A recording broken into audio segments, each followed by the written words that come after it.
Hey, welcome to the show, everybody. Welcome to the Council on Future Conflicts. My name is Scott. I am the proprietor of the Future Conflict channel. Today, we're talking Let Them Fight and Iran. It's your turn next. This is, these are like this full-on war between Afghanistan and Pakistan is not something I was like expecting, but it doesn't surprise me, not at all. I mean, if you know anything about these two countries, they've been basically at an uneasy truce for I don't know how long. And I know that I personally have told the story about how eager the Afghans were to fight the Pakistanis while I was there in Afghanistan. So, like I said, not a surprise to anybody. Episode 635. We just keep moving on up the way, don't we? Joe, how you doing today, brother? I'm good, but I want to point out that this photo on the screen is how some of you look with the 37 risers you have on your ARs. Just throwing that out there. Height over bore is a thing. Height over bore is in fact a thing. Yeah, I'm getting ready to go to the Sportsman's Expo today for the next 3 days, so that's going to be kind of fun. Alan will be out there with us today. He can't be there the whole weekend because his health won't allow it, but he'll be there today. And we're going to give away a rifle this weekend. So if you happen to be in the Northwest Montana area, stop by and see us at the Sportsman's Expo at the fairgrounds. It'll be a good time. I'll be bored and running my own booth, so come visit me and alleviate my boredom. So kind of neat. Yeah, that's awesome, man. I mean, getting out there in the only problem with going to things like that is you end up spending more money a lot of times than you intend. I know it's something that I would do if I were there. So I know I gotta see what's going on in there, right? Like every book I sell, I can buy one thing or whatever. Yeah, it's gonna be good. But Gene Rogers, I haven't seen her in the chat yet, but Gene Rogers exposed a very, very serious situation that we have to rectify yesterday. When she posted a 3-meat sandwich, and Scott said, "Where is that from?" So yeah, we have an urgent mission. The minute Scott gets back in the States and has to get a 3-meat sandwich in his hands, get him to Buc-ee's and handle things. So yeah, I'm definitely looking forward to getting back to America for hundreds of reasons. That is definitely one of them. Between the 3-meat sandwich and the fudge, I feel like I need to go hang out at a Buc-ee's. I repatriate and just go shoot whatever you want. That's exactly go. And actually carry a firearm, and actually need to carry a firearm. Here in Korea, you generally don't need to have a firearm. Went out yesterday down to the range. Had a good time. Let me guess, it wasn't Arby's. You know what's funny is I had Arby's for lunch today. You sort of had Arby's for lunch today. You had Arby's in a foreign country. That doesn't count. Well, now in fair, it was an AFES vendor, so it's actually most of the stuff is like the fries and everything are actually American fries, right? They don't make them in Korea because we don't have Arby's in Korea, right? Not that I know of. They have McDonald's, they have Papa John's, they got most of the big American, but like Arby's and some of these other kind of more niche things, you just don't have those in Korea. That's the kind of shit I miss, yeah. I need to do a good road trip. You're absolutely right, Mr. Lamb. 100%. What would be fun? A good road trip would be from Louisville, Kentucky, for example, to Big Fork, Montana. That's a great American road. That sounds like a fantastic road trip. That sounds like a long road trip, and not the one I'm opposed to it. I'm just saying that sounds like a long one, and maybe we could do some meetups or whatever along the way. Or for sure, in October, going from Louisville to North Carolina, I'll pick you up on the way. And I think that's probably in the realm of possibility at this point. We definitely need you to be on the OPFOR and hanging out in the woods at night. Yeah, that'd be a lot of fun. Yeah, it's been so long since I've been able to do anything like that. Yep. people of my august position don't have the opportunity to go into the wood line as often. So Be Prepared says, I like that idea. Yeah, R.I.P. Scott's hearing, because I'm going to put him right next to Be Prepared with that 308. Shoot his FAL. I'm pretty used to just going around with earplugs in all the time, so that's all right. I have been addressed directly in the chat, and I must address it. Let me find it. Where is it? Here. No. About what? I imagine that means something to someone, and okay. The person who said it. I know. See, I'm not getting into the autism specifically for you. On that note, we have not one but two funny clips to show you guys before we get started for today. So this first one is this lady who I think is really, really, really getting close to the mark on her political commentary and humor, wrapped up into one thing. So let's give a look at what she says. Oh, hold on. You need audio. Yeah. Martha.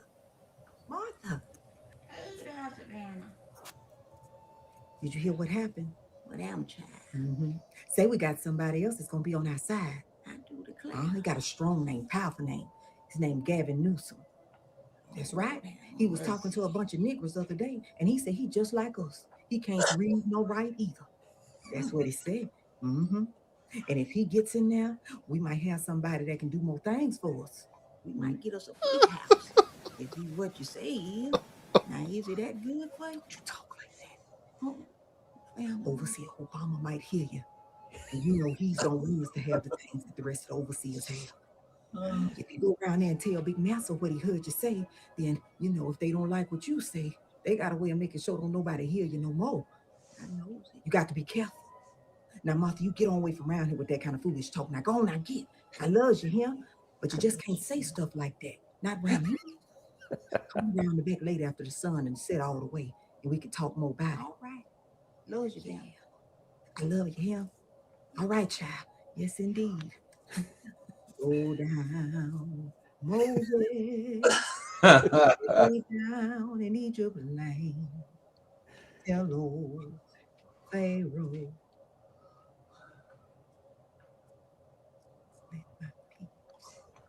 Let my people go. There's another one. I didn't watch it. People are asking for that link. I need to get it to them. Hey, there's another one. Let's watch the second one. That's good enough for round two on. If you go back to Christy the original link, and then you can scroll down and it's in the responses, I think. Yeah, there you go. Oh, I use them to clean the windows, sir. You thought I was reading these fancy papers? Oh, no, sir. I know you's got to tell me how to think, sir. I knows better not to read this. And I remember you told me if I don't do what you told me to do, that means I ain't black. And I was just as black as the day is long, sir. Yes, indeed. Using them words we taught you. Oh, yes, sir. I uses them words loud, proud, and strong. Anytime one of them highfalutin Negroes come around here telling me to read some kind of fancy paper for myself, I calls them coon and bootlickers. I sure do, sir. And the rest of them around this plantation, they've been saying another word. They said sellout. I know you ain't teach it to me, sir, but it sounded awful fancy, so I decided to use it for myself. I got some new words. Oh, yes, sir. I was learning real good. What is this, sir? It's dictator, fascist, and Nazi. Oh, okay. Dictator, Fascist. Nazi. Okay, sir. Those sound awful fancy, sir. What they mean? Don't matter what they mean. You right, sir. You right, sir. Pardon. I get ahead of myself. I know that I shouldn't have asked you nothing. I know that you tell me what's best, sir. Don't matter what they mean. Just matter that you told me to say them, and I got to learn them real good. Yes, sir. You got them leftovers? Oh, yes, sir. We got them leftovers. We sure mighty obliged for them, sir. Yeah, Overseer Crockett, Overseer Obama, and Overseer Waters told us you sent them, sir. Because we wouldn't be able to get out without your handouts and your program, so we can't do it on our own. And they make sure they remind us of that, sir. Yes, indeed, they do. We got some more leftovers coming, on the first? Oh, thank you. Oh, thank you, sir. Because they even told us, they talking about we got to get some identification, and we knows we can't do that on our own. No bobo ID. Right. That's right, sir. I appreciate you for dropping by here, letting us know that you're still thinking about us. All Feels right. awful good. All right, sir. Thank you for dropping by. Keep them on the plantation, right, Joe? Yeah. Wait. I mean, the sad thing is the direct parallels are so eerily similar. It's like you can't like unsee it once you see it. So ironically, he decided to get out there with that sign, green, saying black people aren't apes. They haven't protested Gavin Newsom yet. Why? Because he literally said black people are stupid, and they should. But I think it was Trump. I thought it was funny how he covered up the first letter of the words. It says black people rent apes. So that's true too in some parts of the world. We leer in more words. That's right. Not solely says that's my future wife right there.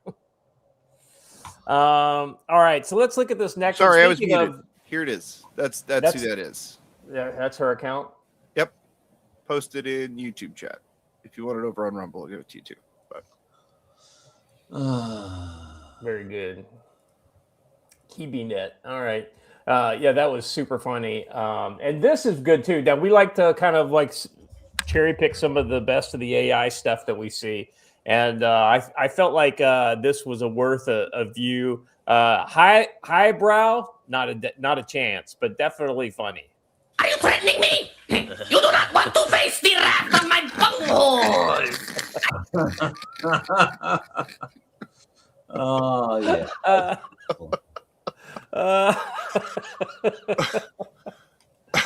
Tacos? We don't need no sticking tacos. Yardic Boy says, my new goal is to make it to America before Scott does. It shouldn't be hard for you, but somehow it is.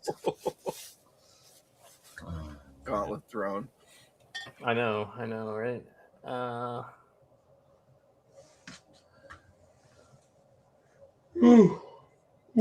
right. I want to roll up the chat here for a second. Low-key LARP gifted 20 subs to Future Conflict. That is serious business. We really appreciate your support, brother.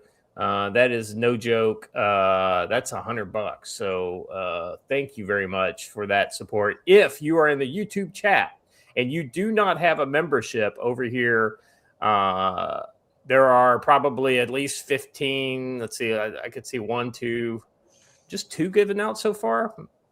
So there are memberships to be had over in the Rumble chat. So if you can jump out of YouTube, go over to Rumble, get the that membership, and then you could go back to YouTube if you want, or watch it however you. I mean, same difference to me, really.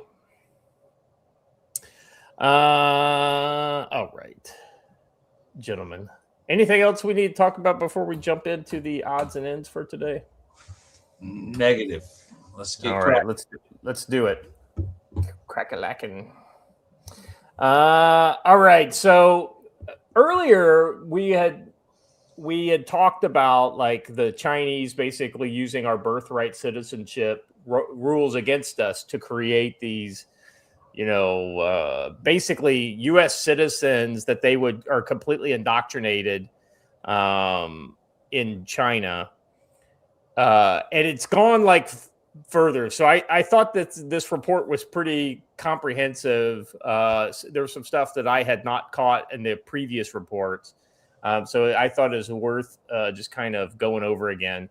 These suburban moms right. allegedly recruited to bear children for the global elite. It's not just a handful of women. According to reports, it's a multi-million-dollar empire being built in the delivery room. Blonde, blue-eyed women in America's quiet suburbs are allegedly being recruited for what critics call a shadowy new mission, bearing children for wealthy foreign clients as part of a controversial birth tourism scheme. A recent example is in California, where a state-sanctioned plot by China to infiltrate the United States is exposed to the Daily Mail. Experts call them the Manchurian generation of American citizens loyal to the Chinese Communist Party. By recruiting American surrogates and flooding the country with birth tourists, adversaries are creating a new generation of U.S. citizens with hidden ties to their regimes. The suburbs are the new front line, and the future of the nation is being bought and sold one birth at a time. So, over the past 15 years, an estimated 750,000 to 1.5 million Chinese nationals have gained automatic U.S. citizenship by being born on American soil. That's pretty astounding, those numbers. And then, so you've got, not only are they U.S. citizens, but a lot of times they're directly connected to powerful Chinese families, so that you essentially have that anchor baby that they could bring in. Yeah, for the chain migration piece of it as well. So these U.S. citizens are taken, U.S. citizen children taken back to China, educated in CCP-controlled schools, emphasizing patriotism to Beijing, and groomed with no real ties or allegiance to the U.S., positioning them as potential future voters, government employees, campaign donors. Cases include CCP-linked businessman Goju Zhang, who owned $100 million in California real estate, was tied to 21 surrogate-born children living in a mansion, facing related child endangerment charges. Former Minister Qin Gang is cited as an example of elite involvement. Civilizational warfare is a great way to call this. And the Chinese aren't the only ones doing it. In Texas, you've got some real serious problems with them using Muslim block voting. I don't, Joe, have you seen these links about some of the laws that they've passed in Texas, like making Ramadan an official holiday and things like this? That's not just Texas. That's all over the country. Yeah, I know, but when it's happening in Texas, that's like, it's really bad when it happens at a place like Florida or Texas, Yeah, Texas isn't as red as everyone thinks it is, right? Especially some of the, like Dallas and some of these other urban areas, yeah. Yeah, which you might think, well, yeah, but most of Texas is still red because it's all the rural areas. Yeah, but nobody lives there, and there's not a lot of representation there. So you end up with these voting blocks that consist only of urban dwellers. That's how you get these problems. Ramadan and Diwali and all these other things. So, and one of the things that like the UK is definitely finding out. Evidently, the Green Party won a big election in the north of England yesterday, and the surprising part about it is essentially they threw their the Muslims threw their support behind the Green candidate kind of as a quid pro quo situation. And all of a sudden there was this giant block of voters who comes over and pushes them across the line ahead of the Labour. So it's happening in America. It's happening in the UK. And speaking of Islam and Islam's threats, this is a great example from Michigan here, this next odds and ends. Joe, I mean, this is the kind of shit that you kept telling us about, that you were seeing on a daily basis in Michigan. I don't know where this guy's at in Michigan, but I will take one guess. And it has more deer in it. But anyway, go ahead. See that the Christians celebrate the so-called birth of Isa alayhi salam, which is a pagan holiday. These rogue liars make claims against Allah Jalla wa Ala that are mind-blowing, so much so that hearts turn away from. The beginning of every Gregorian year, they make the celebration claiming that Allah subhanahu wa ta'ala has a wife and a child. How can a Muslim after this celebrate, congratulate, intermingle with these kuffar, claiming that Allah Jalla wa Ala has a wife and has a child? Allah subhanahu wa ta'ala's wrath is upon them. He says, subhanahu wa ta'ala, means indeed you have brought forth a terrible evil thing. And do not fall, ya ikhwa, for the interfaith nonsense. These people who give khutab and come to the masajid claiming that the Yahud are not kuffar, the Nasara are not kuffar. No one is kafir. We're all the children of Adam. We worship Allah differently. Brothers in humanity, don't fall for this, ya ikhwa. This is the new thing that is going on today. First of all, he's factually inaccurate. Mary is not God's wife. It's Joseph's wife. So. Yeah, I mean, but this is, this is somebody who needs to accidentally step in front of a bus, if you ask me. Or a bullet, whatever. Well, I was suggesting an accident would be a terrible thing. It was an accident. I was trying to shoot at this cat in the alleyway, and he just happened to step out of the door at that He exact came right around the exactly right. Such a shame. Such a shame.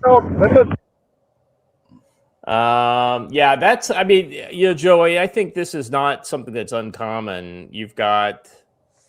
I was waiting for a guy like me to interrupt him and say, "I just want 2 shawarmas, sir." 2 shawarmas. Just put the falafel in the bag. Yeah. Yeah. I just have my shawarma.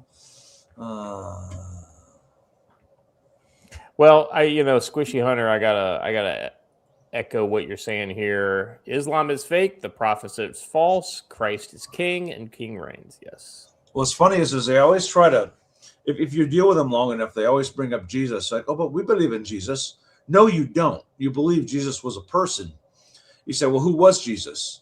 Well, he was a prophet. False. You are wrong. You're lying. You don't believe in Jesus. That's simple. Yeah. If you deny his divinity, you don't believe in him. And by the way, for that guy trashing Mary, the Quran has a book of Mary. So, yeah. Yeah. Anything else on that? Any kind of other Muslim related stuff? Yeah, I don't trust people who don't like dogs, and that involves all Muslims. So, although you'll relate to this too, Scott. Keep going to Muslim countries. Guess what they have everywhere? What? Dogs. Yeah. Well, Turkey was like that. Literally, there were stray dogs, like they have cows in India. Like they don't mess with them. It's like that in Turkey.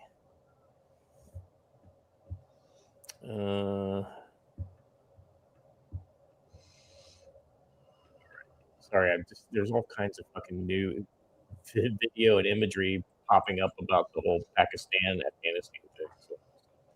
Well, we'll get there, but we got another conflict zone to cover first. Well, right. So I want to remind you guys about a good friend of the channel. He still posts regularly in our chat. And I feel bad that we haven't talked much about South Africa lately because, Canine Reaper is doing the Lord's work. And that guy needs, we need to give him a little more attention. I'd like to maybe when things settle down a little bit, maybe we can get him back on. I get the feeling that it's going to get a lot busier in the following week. Ironically, New York City is doing everything to prove us and Canine Reaper right that South Africa is the plan. To the point that Mamdani even said, South Africa is a really good model. Yeah, the current version of South Africa is that's the gold standard.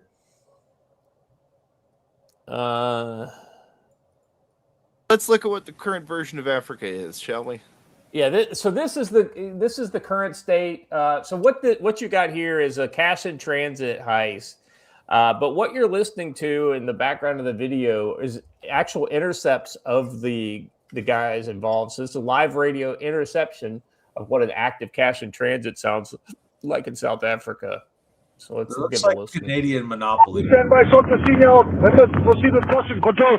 Any further details? Confirm R102, Jabon Kobo Road. We need more details. Towards Fairview, corner of Fairview and Olinanda Road. Mango Estate, the guard is calling in, MOPs are calling in as well. Corner of Fairview and Olinanda Road. Members of Kabira. Joe, stay online with the guard. Stay online with the guard. He'll be giving you information as to what's happening. Bring up that top here, R102. R102 here. Approaching the robots now. Do not approach alone. Be on the lookout for spotters. You copy? Be on the lookout for spotters. Bravo, bravo, bravo, Victor Charlie. Yeah, keep the channel clear. Keep the channel clear. We're approaching there. Keep the channel clear. Control, you copy that. Get the aircraft ready. Let Bravo put the chopper in the air. Members, do not approach alone. Go in packs or teams. Watch it overall. Overall reflector. There's a side there. Affirmative. Watch for vehicles coming through. They'll see our cars. They're going to open fire. Okay, they're C-filing. Shot fired. I'm shot at. You copy? Shot fired. Copy? Suspects, I have a rifle. Copy, rifle. They open fire. Members, be careful. You're taking the bed. Be careful of the bed. Right outside Fairview corner, Inanda. Forward of hardware. Take note, they're not moving, members. They're not moving. 6 suspects. I can see 6. You copy? 6 suspects. Delta, be careful of Fairview, Delta. Rounds out, you copy? Rounds out. Second bag, you copy? Second bag. Members, which direction they're fleeing? Break, guys. Break. Hotel Charlie, see me safe. You secure, yeah. Members, push for the suspect. Okay, helicopter be up in the air now. Give me pressure. Quick, and take the doors off. Right, affirmative. I'm coming. Channel members, apparently the white Toyota headed up towards Terrence Park. There's MOP that's online advising me towards Terrence Park, white Toyota. Yeah, break on members. Break on the channel. Break on the channel, members. Control, send many backup as you can. Much backup as you can. Double time. Members, close the road. Divert the traffic. Confirm the outside members. Your copy the max. Proceed towards the location given. Confirm the Romeo Golf, Lima November. Your copy the max. Proceed towards Bedlam. The location that's given on here. 5 Victor. Only shot yet. Copy. Yes, sir, Michelle, confirm it's okay. Michelle, confirm it's okay. They open fire as I approach on the bed. I noticed Toyota in the truck. One suspect with a rifle has fought in front of the bush. He opened fire. He fired about 8 rounds. I backed up. Copy. The other 4 suspects on the other side. And the one driver. Copy. Go again with your location. You're reaching Super Clear. Myself and Delta Charlie, Delta Kilo. So let me know once the chopper is in the air. Once the chopper is in the air, get person out there, get a crew for Bravo 7. Copy, I'm in the chopper already. Copy, just liaise with the members on the road. Take note, the chopper is airborne now. Victor Charlie. Victor Charlie, there is full cash at the bottom. Seal boxes. Secure the bottom. I need some members to come from the top to the bottom. Hotel Charlie is alone. MOPs are going to start overriding our area now.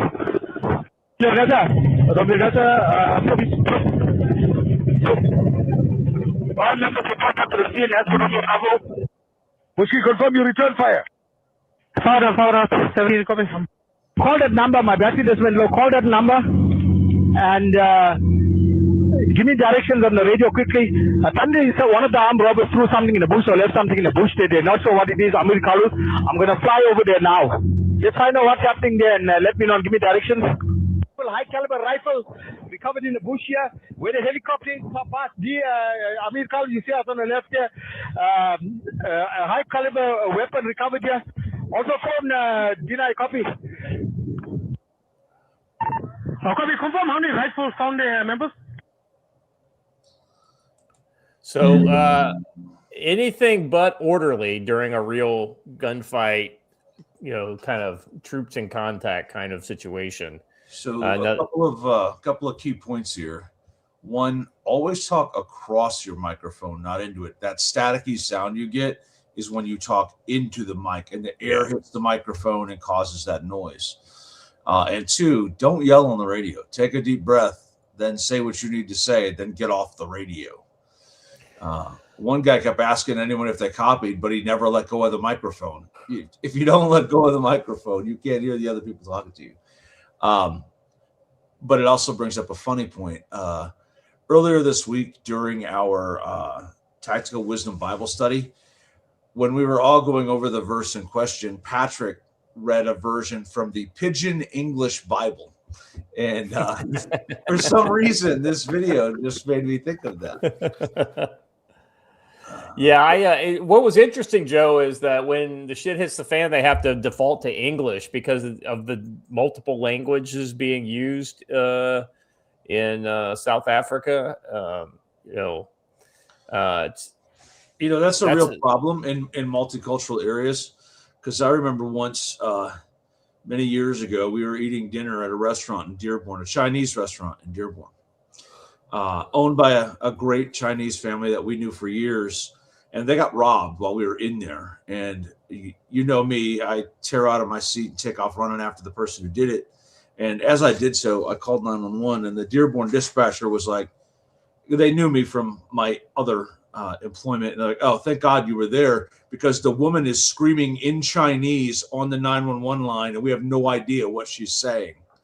I'm like, oh, well, this dude just snatched the cash register. So it's very funny. I think you said you never heard a shot on that video. There was a ton of gunfire on that video, on the audio. The one guy who kept saying shots fired, that was gunfire in the background of that. It just sounds differently over the radio. Yeah, it's there was definitely while he had the microphone keyed, you could hear the shots. And it seemed like you could hear the difference between like the report from the rifles and actual impacts that were close to him. All right, man, there's a lot of news across the thing. Joe, you want to talk a little bit about tactical-wisdom.com? Before you do, one thing. One of the reasons why we haven't talked about South Africa is because the rest of the world and America are getting so much like South Africa was 2-3 years ago when we were talking about America becoming like South Africa, that it is just becoming. It's not a particularly dangerous cash in transit. It's just Tuesday, right? Especially when you've got weekly life-threatening terror attacks that are occurring in the U.S. So, sorry about that. Yes. So taxwisdom.com. There's an article up there about honest medical training, being real, right? Everyone wants to go and get their TCCC, and I know there's a class going on at Matt's right now, and learn how to treat gunshot wounds and other major trauma. But guess what? Raise your hand if you've ever been in a gunfight. We'll raise our hands. Raise your hands if you've ever fallen down, and then everybody raises their hand. Which should you spend more time learning how to treat? You should probably spend some time learning how to splint twisted ankles, how to treat dislocated shoulders, and all the other injuries that you're going to learn. And I give you a realistic pattern of courses to take and things to learn and stuff to get on. And it's the one preparedness skill you might need today. So check out that article. There's some good tips in there for training and getting out there and doing things. Over the weekend, we're going to be writing about an update to my belt kit from when I first wrote the first book 6 years ago now, and getting on that. And so a whole series of articles and updating some of our gear lists coming out, and train on that stuff. And you know what, you Arctic boy, it's more than just like basic dressing. There's like learn how to treat illnesses and bites and stings before they get bad. They just get worse.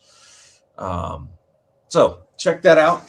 Also check out our schedule. We've got all of our classes through March on there. The only reason why I don't have beyond March, because I'm waiting for Kay, if you're watching, to give me some dates so that I can plan around him for June and July. So we're going to have a lot more classes up here. Get up here and learn some things. Come visit us in Montana and have fun. By the way, you don't have to just come here for class. If you want to take a nice vacation in a wilderness setting, this is the place. Come on out and hang out with us. Just reach out to me. Anyway, that's it. Joe, one of the things, you were just, I'm sorry. I totally lost my train of thought because you had said something. I was like, oh, I have a question for Joe about that, but now I've lost the plot. All right. Let me get to. Oh, by the way, the RT950 appears to be back in stock. Yes, I've been using mine.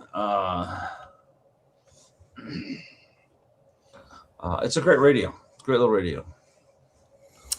All right, let's do the brush beater ad here. In the midst of dangerous times, with brutal cartel violence exploding across Mexico after the killing of El Mencho, now threatening to spill over to the southern border into the United States, while risks of a major war with Iran grow more serious each day, and the Taliban and the Pakistan are at each other's throats. Staying connected when chaos hits could be the difference between safety and disaster. And by the way, you'll see that in the Afghan segment with those guys using HF radios.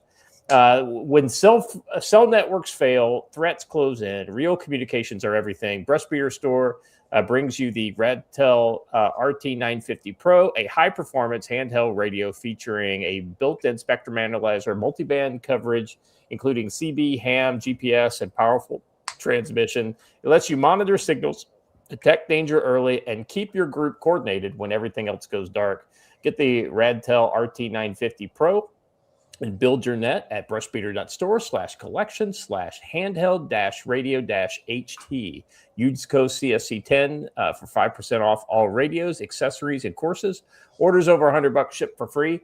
Big thanks to Matt at Brushbeater Store for powering the Council on Future Conflicts as cartel violence threatens our border and war looms overseas. Head to brushbeater.store, enter code CFC10, and build the connected security presence your community needs. Now, back to the show. Joe, we saw a lot of those Baofeng style radios being used in the Mexico, kind of conflict. And we're definitely seeing that in the AFPAC conflict as well. So it'll be interesting to see, how that gets used in a more broad sense as these conflicts kind of go on. All right, first in the shoot today, we got an AP story that kind of just gives you a little bit of an overview. This is from, it's an updated story as of 11 p.m. last night. That's 11 p.m. GMT. So that would be, just actually not too long ago. Pakistan is in open war with Afghanistan after latest strikes, defense minister says. Pakistan and Afghanistan exchanged cross-border attacks overnight in a dramatic escalation of tensions that led to Pakistan's defense minister to say on Friday that two countries are in an open state of war. Let's see. Afghanistan launched a cross-border attack on Pakistan late Thursday, saying it was in retaliation for a deadly Pakistani airstrikes on Afghan border region Sunday. Pakistan then carried out strikes in Kabul and two other Afghan provinces early Friday, saying that it targeted military installations. And so we got a little map here. Basically, most of the airstrikes were in Kabul, Kandahar, and Paktia. These are all areas that I'm not super familiar with. Paktia is close to let's see, where was it? I can't remember for the life of me the name of that freaking province that's just northeast of there. Nangarhar. Thank you. Anyway, that's where I was at. Nangarhar, Kunar, Nuristan, all that kind of stuff, which is just above Paktia, and see that chin-looking thing right along the border, just northeast, right there. That's Nangarhar right there. So it's interesting that these were all very localized in those regions. When north of here is where a lot of the traditional Taliban and terror kind of stuff, as far as a lot of those camps were, and it's especially inland. So Kandahar makes sense. We've targeted important military targets in in Pakistan sending a message that our hands can reach their throats, and we will respond to every evil act on Pakistan. Afghan government spokesperson said on television comments from Kandahar Friday, Pakistan never sought to resolve problems through dialogue. And Afghanistan is known for their good use of diplomacy and dialogue. After the Afghan strikes, Pakistan's defense minister said, our patience has run out now. Now it is open war between us. Asif also said Pakistan had hoped for peace in Afghanistan after the withdrawal of NATO forces in 2021 and expected the Taliban, which has seized power in the country, to focus on welfare of the Afghan people and regional stability. Let's be honest, guys. The Taliban was never suited to actually run and maintain a country. It was designed to fight against an invading enemy, enslave its people, and then profit, right? It's like there was no next for this type of a system. It needs some sort of fight to send its soldiers into. Otherwise, it's just, it implodes and feeds upon itself. And that's kind of what's happening here, because they're essentially, rather than turning inwards, they're turning outwards. Yes. Fob Shank. I don't know if I was never in Paktia, so I don't know the fobs down there. I know Skin is along the border in there. That was a special operations fob. I think it might have been a little further. Let's see. Instead, he said the Taliban had turned Afghanistan into a colony of India, which Pakistan has periodically engaged in wars, clashes, and skirmishes since gaining independence from British colonial rule in 1947.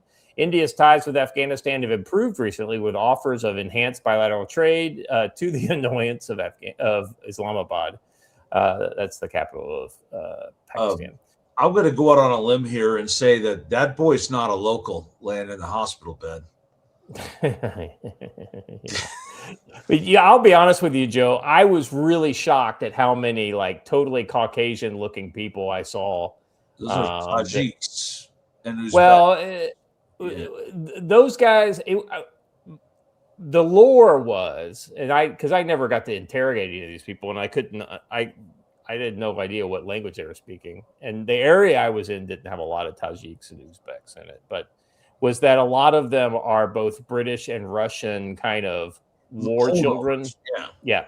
And so to the extent there was a fully redheaded guy walking around, he looked just like a ginger off the streets from. The redheaded guy was probably a Chechen. That's kind of a common thing. Well, that guy spoke Pashtun, so we actually they actually stopped him and had and he sounded like he was from the area. And so we were like, and we asked the Afghan interpreter, we were like, where does the red hair go? He goes, they're all over the place. He's like, it's a thing. He's like, there's even some with blue eyes. I'm not trying to be argumentative here, but when the Russians were there, they brought Chechens with them. And oh yeah, 100%. No, and there were Chechens there through the Al Qaeda / that kind of alliance, fighting with the various different Mujahideen groups that were. So those guys were definitely around. They generally, though, weren't walking around. At least that was just my personal experience. Clearly it is not I am not the expert on all that kind of stuff. A Qatari mediated ceasefire ended the firing after they fought in October. Although the two sides still occasionally trade fire, no shit, they occasionally traded fire back in our days too. Several rounds of peace talks in Istanbul in November failed to produce a formal agreement. They were charged with exporting terrorism. Afghan authorities in the eastern Nangarhar province said fighting was ongoing at Torkham border. So the Torkham Gate is a famous kind of border crossing.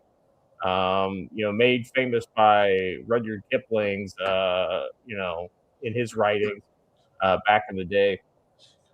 And there's some pretty dramatic terrain around the Torkham Gate, so that's one of those kind of tough fights. Yeah. Let's see. The foreign minister of Pakistan accused Afghanistan of exporting terrorism. Islamabad frequently levies the allegation on its Western neighbor as militant violence has surged in Pakistan, accusing Afghanistan of supporting Pakistani Taliban or TTP, or outlawed Baluch separatist groups. Pakistan accuses the TTP, which is separate from but closely allied to the Afghan Taliban, of operating from inside of Afghanistan. Both the group and Kabul deny this, but it's fucking happening. So,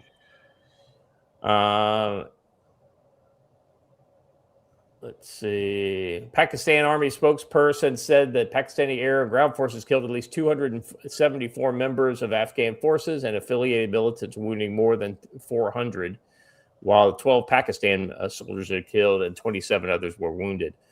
All right, let's go ahead and move on. There's some of this stuff is repeated in other posts that we've got, but let's get to some actual like film footage. This is another map section here. Yay, we like map section. Will there be place names too? Yeah. And these I know, though, Gosta District, Jalalabad. This is so that under Kabul, that's Jalalabad. That's actually where I spent most of my time in Afghanistan. And then you've got Paktia to the south there. If you see just to the east of Jalalabad, can you zoom in on that at all, Watcher, that image? Give me a minute. You got Torkham there, and you've got Mulman district. That's on the Pakistan side. Kandahar is down south. That's where Spin Boldak is. That was kind of like a fair. There was I think it was a Marine base, wasn't it? Spin Boldak. Yeah. Yeah, Marines were mostly Kandahar in the south. That was where all the Marine stuff was. Corgi's like, Afghanistan exporting terrorism? No, you don't say. Almost like that's the entire point of the entire war on Afghanistan. It's almost like there was this whole 9/11 thing that came out of that whole. Let's see. Pakistan bombed Taliban spots inside Afghanistan, claimed that 70 militants were killed. Taliban clapped back yesterday. I loved how Mario uses like street slang in these international things here. Yeah. Clapped back yesterday with attacks across the line. Pakistan. Let's see. Pakistan went big, bombed Kabul, yes, the capital, Kandahar, and Paktia overnight, calling it open war. Non-stop back and forth retaliation. So you're starting to see some. Here we go. You've got some of Afghan's finest riding on top of what appears to be one of those. These guys actually may be Pakistani. These guys look like one, they're in matching uniforms, so they're obviously Pakistani and not Afghan. Well, the thing that makes me think they're Afghans is they're wearing Interceptor body armor, which is exclusively the body armor we gave to the Afghans, and that looks like one of those what is it called, the armored cars, but it's got a side opening door. I don't know. It could the Cadillac Gauge or I can't remember the B500. M1117s. That's what it is. We're being asked in chat which side we prefer, and I just have to ask: do you ask people if they prefer to die of AIDS or syphilis? Oh, I wish we still had that quote from what's his name? Yeah, I wish both sides could lose. Can't both sides lose? I mean, I honestly think they should fight, and I hope they both do grievous damage to both sides. Yeah, if I'm honest, that's what I'm praying for. You gotta love the magazine grip, because that's a great way to hold your weapon while in combat by the magazine. Yeah. Well, the problem These guys is look ever, like extras in a movie. I'm sorry, they look like guys that are about to get smoked by the good guys. they are guys that are getting ready to get smoked. That's the whole point. Glory to Baluchistan in this conflict. Oh, that's funny. Watchers, she just outed you as the giant of Kandahar. Somebody's been peeking in Watcher's window. Though I will say that Watcher's beard is nowhere near as full and lush as this next guy's beard. You're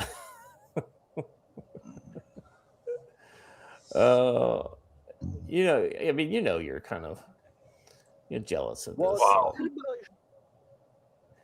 If Pakistan is proud of its ballistic missiles and nuclear bombs, we have battalions of suicide bombers. Taliban's command. Ironically, this guy entered the fighting overnight and has not blown himself up yet. Yeah, shocking. Taliban went on Afghan state TV and straight up threatened Pakistan. If you're proud of your nukes and missiles, we have battalions of suicide bombers. Nuclear powered versus suicide tactics. This rhetoric is nightmare fuel for the region. Yeah, that's. I mean, it's only a nightmare. I dropped the link a little further down of an actual Taliban suicide bomber. Yeah, I saw that one too. That was pretty legit. With the Pakistan police that are just standing there, and he just walks right up to them. Here we got some video of airstrikes and locations. Overnight airstrikes hit Taliban targets in Kabul, Kandahar, and Paktia. Videos show massive fireballs and thick smoke rising from the capital. Pakistan claims 139 Taliban killed, 27 posts destroyed. The Taliban claims 55 Pakistani soldiers dead. Pakistan's defense minister just declared open war with Afghanistan. Let's see. An Afghan official is now calling on the UN Security Council to pressure Pakistan to de-escalate. No, even the Taliban goes running to the Security Council. I mean, that's got to be a pretty massive cell phone right there. And with all of that bombing in Kabul, nothing of value was lost. And the Taliban might say, yeah, but they killed the mullah. Again, nothing of value was lost. Exactly right. Reports say Taliban forces are withdrawing from the areas they control because Pakistan's firepower is overwhelming them. Right. Oh boy. Is Pakistan going to do an occupation and rebuilding effort? This is going to be great. I know, right? No, that's just it. They'll be Only like Western countries do that. Arab countries, Muslim countries, they don't do rebuilding of others. No. Yeah. One area you earned what we gave you. Fix it yourself. Yeah, one area in which they are less retarded than us. By the way, I'm reminded if you do not have a membership over on Rumble, we still have probably at least 10 free gifted memberships from Low Key still available over there. So if you're in YouTube, jump over to Rumble real quick, sign in, jump in the chat, say hey, and you should be able to get your membership for free. All right, back to the. All right, let's see. We got Pakistan launch. This is a Pakistan press conference. Let's see, is it? Yeah, of course it's in Urdu, so we can't understand it. But he said that 274 Taliban were killed. They call them TTA, so that's Taliban of Afghanistan. 40 were injured, 80 posts were destroyed, 20 plus posts were captured, 105 tanks were destroyed, and 12 brave hearts sacrificed their lives for the motherland. 12 brave hearts and 4 cowardly ones. That's right. It's a weird way to put it, brave hearts. I know. Well, but what's interesting, Joe, is that this is a Pakistani account, right? That's posting this. and there's no kind of Islamist language, right? You know, that's like one of the big things about the Pakistani army is they are very much kind of secular, and probably the only major institution in the entire country that kind of prides itself on its secular nature. Yeah, I think that Derna had it right earlier. This is the Pakistani army at war with the ISI, which is that makes the most sense here because the Taliban is 100% a creation of the ISI. And then Derna makes a further it's this the is cousin the polygamy sect versus yeah. versus the pedo sect. Oh, very good. Love it. Right. Moving on. Afghan Gen Z citizens, including women, have finally come out to protest in some areas of Kabul, holding the previous national flag of Afghanistan. The female protesters are chanting Azadi, freedom, and people are calling for regime change. And these are Afghan leaders, Taliban leaders that they are kind of putting red X's over like they're dead. Though I believe the guy on the left just made a press release or something. So he may be dead, but I don't think they've announced it yet. And the guy in the middle is the leader of the Taliban regime in Afghanistan. Currently the leader of the Emirate of Afghanistan. Well, he was until he met God a little while ago. Now I don't know if it's confirmed, but I like their chances. It's confirmed. Is it confirmed? Okay, great. I have to bring up yet again that somehow we have yet again found another conflict that ostensibly has nothing to do with us, that is literally, once again, our money versus our money. Yeah. My money, somehow also my money. Well, This is the first time I'm cheering for Chinese money blowing up American money, which is in some cases what you have here with Pakistan versus Afghanistan. This next one is a hat tip from our good buddy of the channel, NC Scout, aka Brush Beater. He says, notice the long whip on that radio. Looks like the tallies are using CB band in the border region.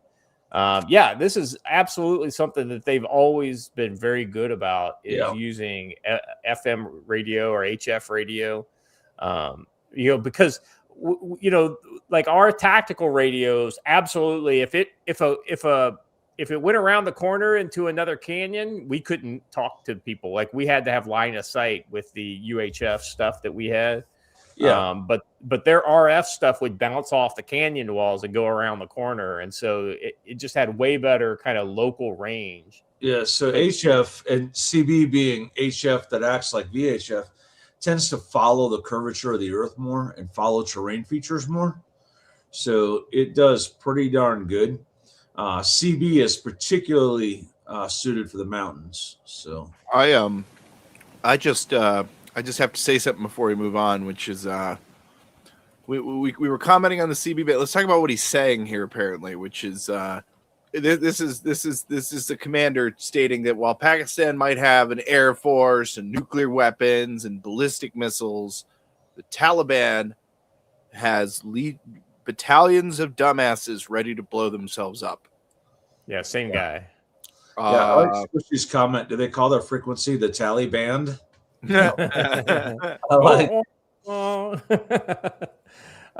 Just me, 1999. Thank you, brother. Appreciate that support. Just sharing the wealth off my will rep. Get kicked out again. Bet it's it's like betting if the sun will come up in the morning. Probably an easy bet. It was an easy bet, but good on you for winning some money on it. Exactly right. Pinochet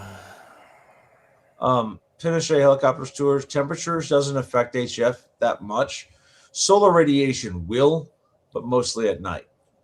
So let's see. So I guess the big news now is that they're exposing connections between the Taliban and Israel now. And Pakistan's basically saying they're slaves to Israel. That is a wholly unique one that I have never heard before. Joe, I gotta admit that that chest rig he's wearing is pretty interesting. With the not this guy, the last guy, no, the whip antenna radio guy. Did you notice his chest rig? Oh yeah, it's an S-vest. Yeah, I commented on that before the show, right? I object to him wearing Desert Tiger stripe for reasons that some of us know and some of us don't. Yeah. So,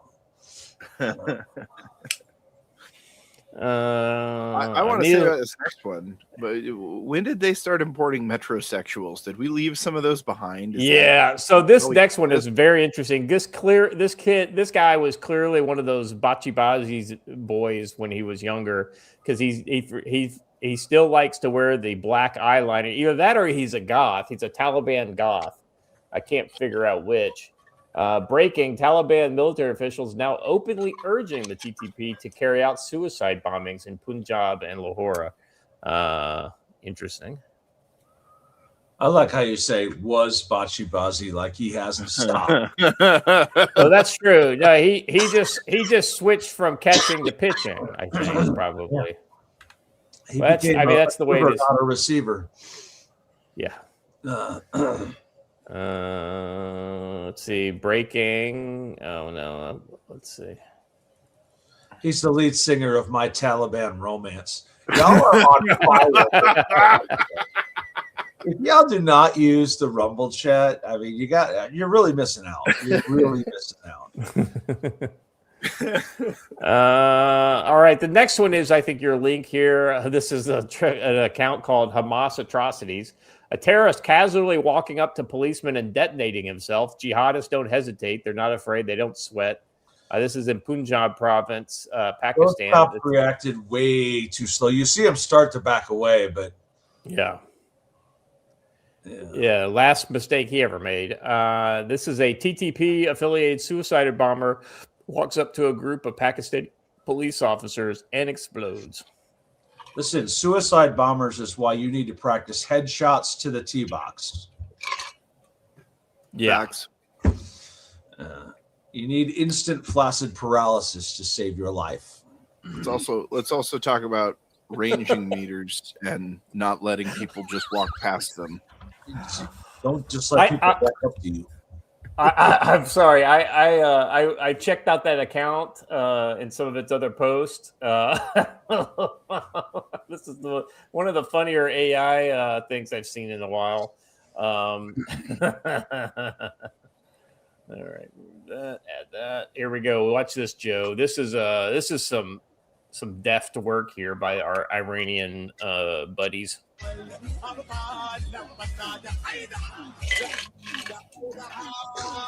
Wow.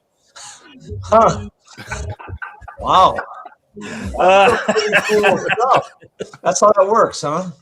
That is impressive technology.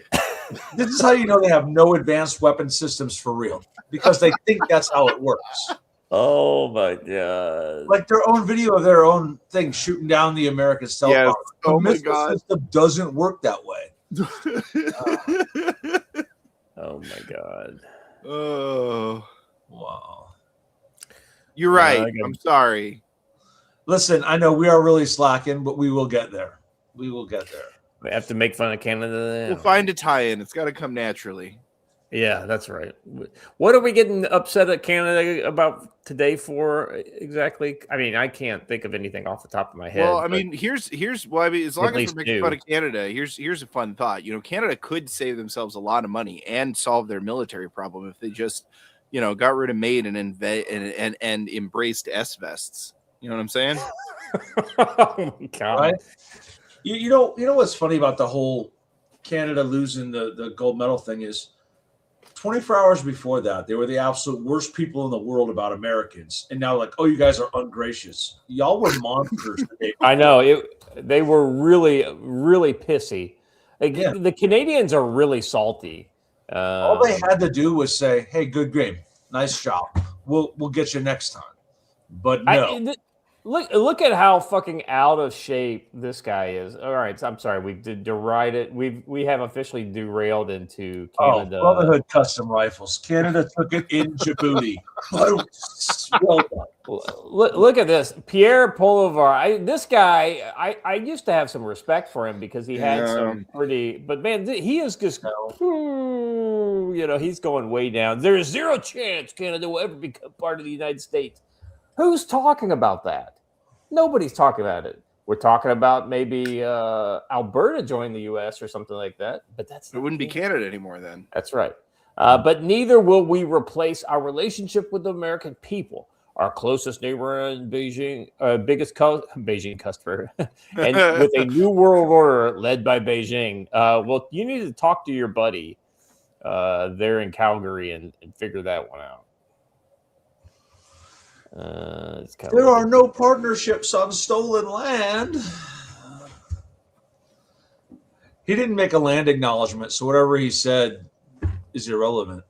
Isn't it a Canadian thing where you have to make a land acknowledgement before anyone will listen to you? Yeah, that's the way I understand it. Yeah, look at this. Come live with me. Yeah, that was good. Yeah. Come live with me. 51st state. Liberal Party. No, at least he gives me free euthanasia. I mean, healthcare. Okay.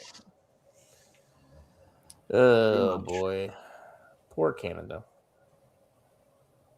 All right, it's back on track. Back on track. Here we go, Joe. Here we got some. Oh yeah. I'm sorry, I didn't do this one yet. Now the Taliban are sending in heavy reinforcements towards the Pakistan border. Yeah, those Max Pros. Now that's what would scare me if I was the Pakistani Taliban or the Pakistani army. Watch out, guys! Here comes some MRAPs, and that's one that's broke down that they're towing. By the way, yeah. Well, the funny thing is they still have all the antennas for the IED.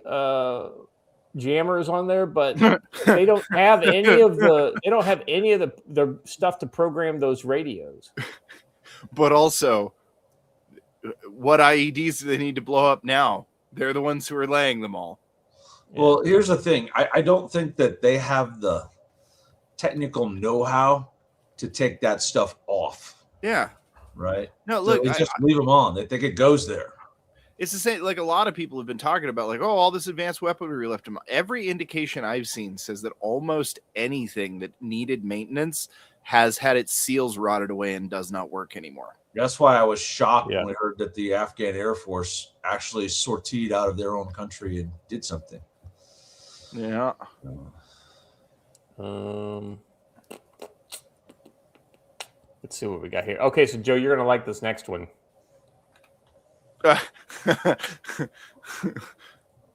Oh boy. Afghan Taliban are displaying captured G3 rifles from Pakistani soldiers.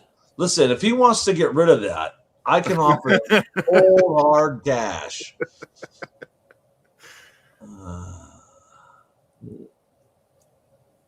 What I'm looking for is a folding stock version. That's what I want. Yeah, these are all the PTR, what do they call them? PTR 91s or something like that? Yep, PTR 91. Yeah. Oh, and somebody posted a bunch of pictures of dead Taliban in the responses to this.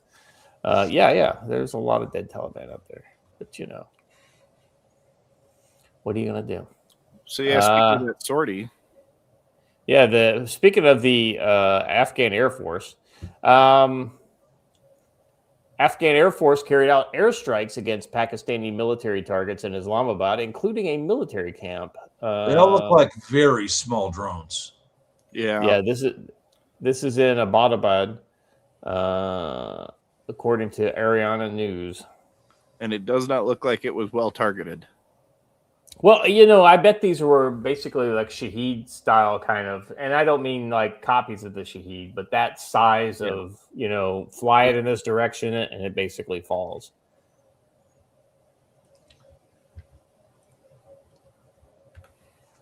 Oh God, Joe, you're gonna love this. No, hold on, Scott. I just came across this, and so you're telling me that the guys who are manning an anti-aircraft gun in the middle of the desert, waiting for planes to come blow them up, and lighting themselves up with a spotlight so they can take videos of it for social media, a bunch of those guys got killed? Crazy. Nah, I am shocked. I don't believe that. Not for a second. It's the name of the squadron, the Flying Goats. Well done, Punch. Well done. So comes. I guess it turns out that the Pakistan army offered to help Trump to help recover U.S. military weapons from Afghanistan. And this is some document or whatever. And one of the bullets here is security. It says Pakistan is prepared to double down on its commitment to counterterrorism cooperation with the U.S. Turns out the only way to counter terrorism in Afghanistan is to just kill everyone there. Right. Crazy. Pakistan is prepared to do more with the U.S. ISIS and assist against ISIS and assist the retrieving U.S. military weapons and equipment left behind in Afghanistan. You know what would be funny is if we as a government to the Pakistani government basically said, we will offer a bounty for every U.S. gun, night vision device, every piece of high value American equipment that you can recover during this operation. All right. What's next here?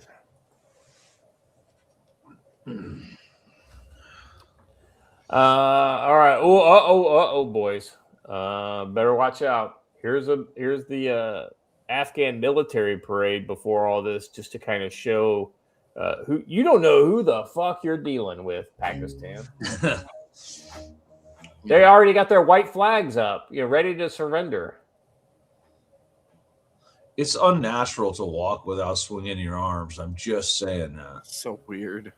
Yeah, even the goose steppers in most countries swing their arms. So here they got ZSU 23s basically mounted in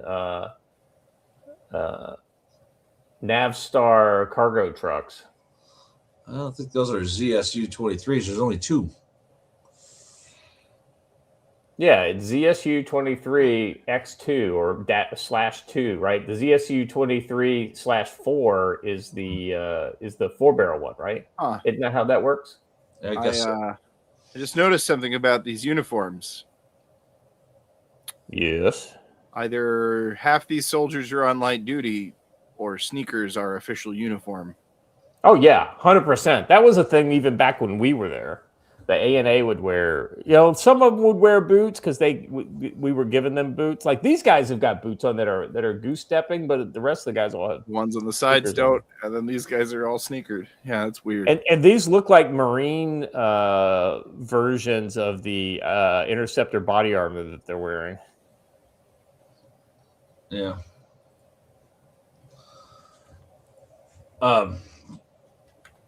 The boots make more sense, but Afghans are going to Afghan. And I should just be happy they're not in sandals, right? Yeah. Hog, Texas. I think when they took over some of the bases, they found that all that was left were cheese and veggie omelet MREs because nobody wanted them. Stuffed into the walls, pretty much. Yeah. So this same account has basically said, breaking news in Zazi Maidan, Alishir, Tarazi districts of Khost province along the so-called Durand line, a new wave of retaliatory attacks has been launched by Afghan forces against Pakistani military regime outposts. This account does seem to be pro-Afghanistan, but not like good guy Afghanistan. They're pro-bad guy Afghanistan. All right. What's next here? Watch your 500 talent. Let's see what we got. This is another. This is that Pakistan guy breaking over 500 Afghan Taliban terrorists. I've got a different before that. So let me see where I messed up. Let's go back. That one of those border forts? It is. Yeah. Yeah, I was already showing that video. Did I skip a different one? No. Yeah, that's you. Yeah, you're reading from this that we already played. Yeah, but I haven't read this yet, so you played it without me reading it. Oh, I thought that's what was going on. No, so it says that over 500 Afghan Taliban terrorists abandoned their post and fled the area amidst fear of further Pakistan strikes across the border. The true face of the Taliban is exposed by Pakistan forces. And then the next post is of a captured Afghan border outpost, evidently, that has been overrun and seized by the Pakistanis. What's really funny, go back to the initial zoom in, right? Just go stop and go back to the, all right, push pause. Now see how the rebar comes out of the top of the columns? Mm-hmm. Yep. So like you see this all over the Arab world. Like there's always a plan to build a second floor. So they'll leave the exposed rebar like this. Now, in some countries, it's wishful thinking. Like I think this is wishful thinking on the part of the Afghans here. But in Syria, when you do that because if your house isn't finished, you don't have to start paying full sales tax or full property tax or whatever. Oh, that's funny. Until it's finished. And no, I'm sorry, this was in Jordan that this law was. So all the houses seem to have on the top floor, like the third floor or whatever, is always this like partially finished like floor that wire rebar there is meant to be for the what do you call them, parapets, right? For something to have cement put around it to catch bullets, right? Yeah, it looks like what they probably intended to do is put an overhead cover on the guard tower. Never got there. Yes, listen to Stormy in the chat. Good morning. Please like, subscribe, and share so more friends can enjoy the CFC. Yeah, she is exactly 100% right. So thank you very much there, Stormy, for getting the word out. All right, let's see. I think it's pretty much it, isn't it? Oh no, we have. Here we go. If they had built the parapets and the overhead cover, it wouldn't be a Pakistani flag flying from that thing right now. Oh, I'm pretty sure you could have given them anything there, and they still would be a Pakistani flag flying there. Yeah. Let's see. Breaking: Saudi Arabia says it's ready to deploy its air force to fight the Afghan Taliban if Pakistan requests it. Saudi Arabia and Pakistan have a defense pact under which an attack on one country is considered an attack on both.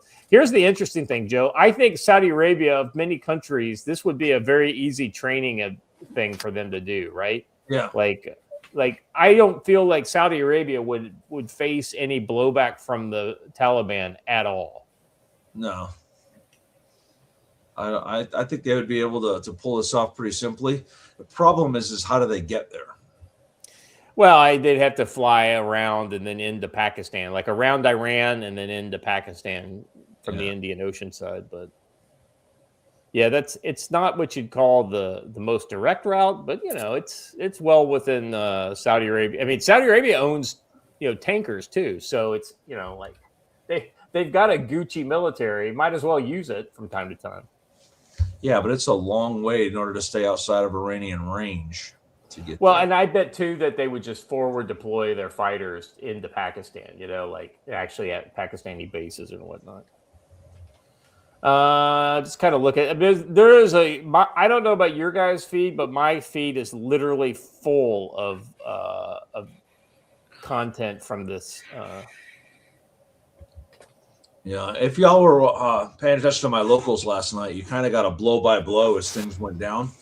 The one thing that I'm wondering about is there was apparently some sort of heavy ground action near the presidential palace, and nobody ever specified who was fighting whom, other than the fact that the palace guard was engaging someone on the ground, and the word was that it was some sort of a tribal group. But I didn't get an outcome on that overnight. So where is this again?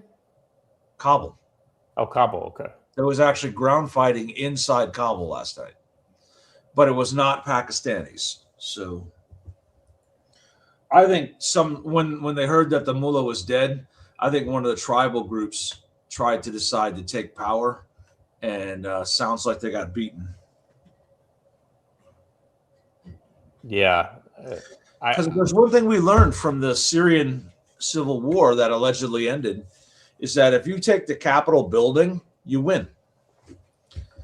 You're in charge now. One thing I haven't really heard much about is I'm going to look into this is see if we got any Northern Alliance kind of. What do they call it? What's the name of that valley? Panjshir Valley? Of what?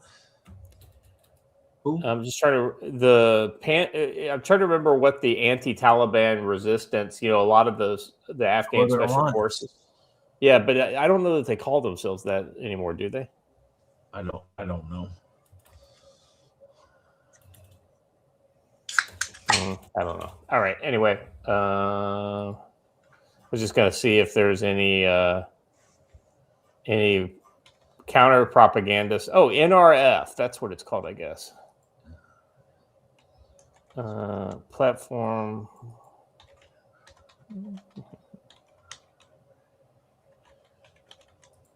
Ahmed Massoud. That's the young guy. That's Massoud's son, I think.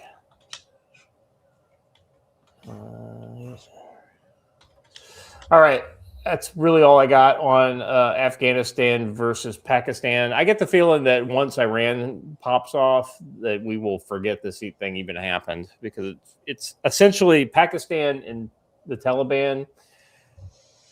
Here's the problem: when countries that don't have a lot of logistical support get involved in these fights, the first 24 to 48 hours is very violent. And then it completely falls off a cliff because they can't sustain their military action. And that's why it kind of goes to, like a low intensity kind of conflict going forward. And I think that's kind of what you saw with when the Zeta, or not the Zetas, but the CJNG popped off after El Mencho was killed.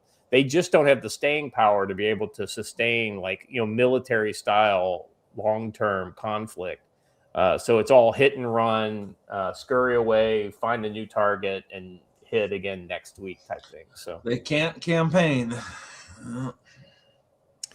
All right, segment 2 is Iran. You're next.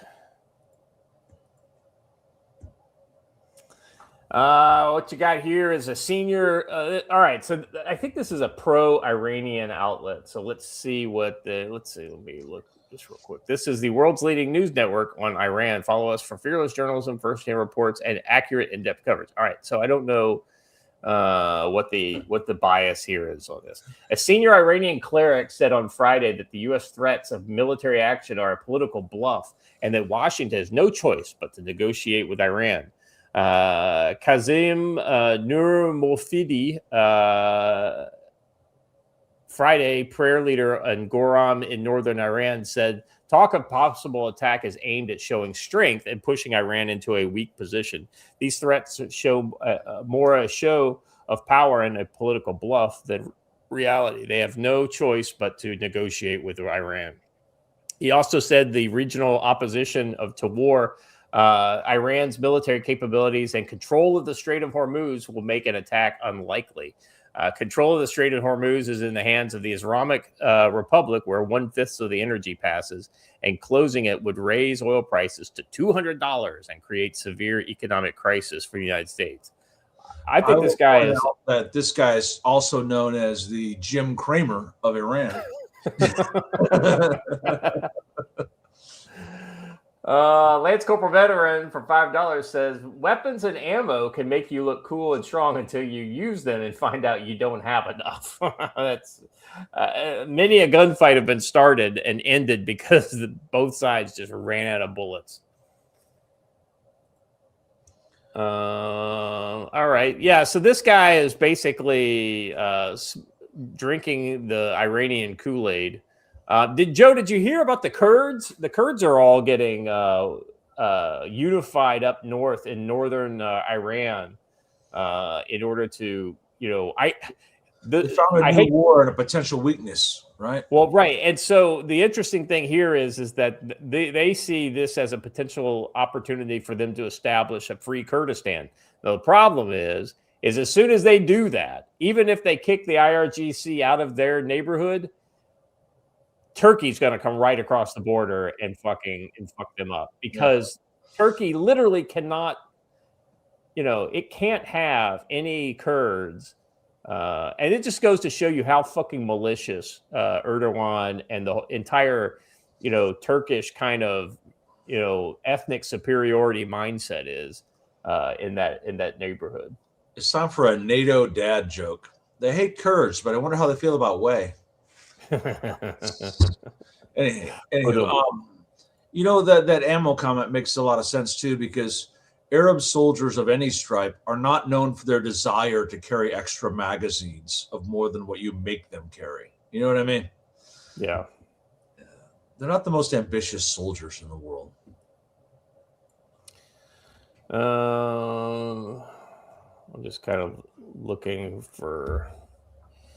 All right, so this next one, here's some breaking news from the Iran conflict region. U.S. ambassador is.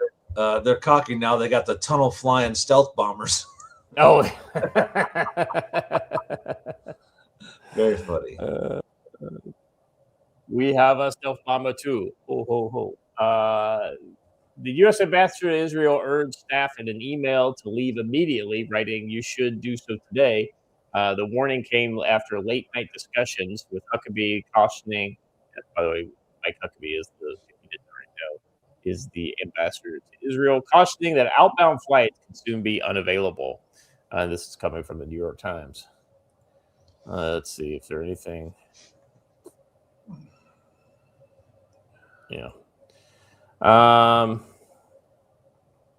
What's your take? I mean, that's the kind of thing that you usually only see in very near proximity to U.S.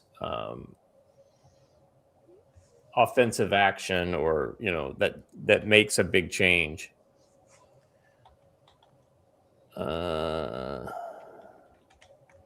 I've heard rumors that we're trying to pressure Israel to go first, but so I've heard the exact same thing, and the logic works like this: if Israel's already said that with or without us, they're going to bomb them because they can't have the missiles, right? Because for the 32nd year in a row, Iran is just days away from a nuclear bomb. Right. And so, no, they're worried more about the missiles than the bomb. I think the bomb is what we've been talking about. And they're correct, because that's how Iran can reach out and touch Israel are the ballistic missiles. And so the idea is that Israel attacks Iran first, drops a bunch of bombs on their ballistic missile storage stuff. Then Iran fires ballistic missiles at Israel, hitting Israel, which then gives us the reason and ability to then say, oh, well, we're just helping our ally here because they were viciously attacked by the Iranians. And that would give the casus belli for us to enter the war. I think the biggest indicator is yesterday there were a lot of reports of Chinese anti-ship missiles being sent to Iran. Oh, that one there. Yeah. But I saw it yesterday. I didn't see the thing about the F-22s, but I did see the thing about the anti-ship missiles. That's interesting. It tells me that Iran's ready to go to the mats and is looking for a longer campaign. Yeah, here we go. A little story about that. Watch, you're dropping it in the private chat here. This is when you've got essentially you've got the Iran and China in a direct Venn diagram overlap here. Iran is nearing a deal with China to acquire the CM-302 supersonic anti-ship cruise missile. These missiles feature a 290-kilometer range, top speed of Mach 3.3, and 2,200 kilogram weight, powered by a solid rocket booster and a liquid ramjet engine. Now, I do not know how capable these missiles are in a modern day context with full jammers and all that kind of stuff. And I also don't know if China would be willing to give direct ISR support via Well, satellite. Here's another fun fact. Neither does China or Iran. So, but Hog Texas makes a good point. China would love for Iran to do the field testing, much like we're seeing Ukraine being a battle lab. They'll use this as one. And to your point, Scott, although I would not like to be on a U.S. destroyer and be the first ones to find out. Yeah, you're 100% right there. I mean, here's the thing too. Like, if China does this, I mean, you know, like this would be probably something that would really put a crimp in. Well, it's one thing for China to give them the missiles, but if they use it and a U.S. ship is severely damaged because a recent Chinese acquired missile did it, there is no kind of like plausible deniability there, Joe. This is where the U.S. looks straight at China and says, "Okay, buddy, we got your number. You're next," right? I mean, it would again, that would be somewhat hypocritical. Well, sure it would be, but that doesn't mean we wouldn't do it. You know, when you got dead American sailors and Marines because of a Chinese missile, you know, it's a very direct line. How did the Makba get at the bottom of the Black Sea? Oh, I totally agree with you. I'm not saying that it would that we wouldn't be hypocritical, but you know, just think about who we're talking about here. President Donald Trump. You think he wouldn't use that? But at some point, China's just going to shrug their shoulders and say, "Yeah, but we've been killing you with fentanyl too. Who cares?" Yeah, that's true. That's the sad thing, right? You know, it's like it would take some missile for us to get pissed, but you know, it would kill 100,000 people a year with drugs, and then you're like, you know, big deal.